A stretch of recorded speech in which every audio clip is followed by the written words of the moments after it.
Hello hi friends, ఎలా ఉన్నారు? బాగున్నారా? అందరూ బాగుండాలని కోరుకుంటారు. ఇది చూడండి, మన తెల్లంటికలు అయితే కలర్ వేసుకుంటానికి ఇంత పెద్ద బాక్స్ తీసుకొచ్చిన మార్కెట్లో చూసి దీన్ని తీసుకొచ్చిన. ఎట్లుంటుంది చూడాలి దీనికి. ఇప్పుడు తెల్లంటికలు వస్తున్నాయి కదా, వయసు ఉన్న వయసు లేకపోయినా ఇప్పుడు ఈ రోజులలో అయితే సాధారణంగా తెల్ల ఇంటికి అవుతున్నాయి అందరికీ.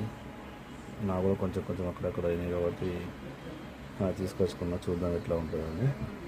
చెక్ చేస్తే ఇప్పుడు ఓపెన్ చేసి చూసారా, ఇలా ఉన్నది లోపల. ఇది షాంపూ చూసారా అండి, ఇలా ఉందో. ఇలా ఉంది బాక్స్ నుంచి తీస్తే. బ్లాక్ కలర్లో ఉంది. ఇది వాడిన తర్వాత చూడాలి ఇలా ఉంటుంది రిజల్ట్. Okay, bye.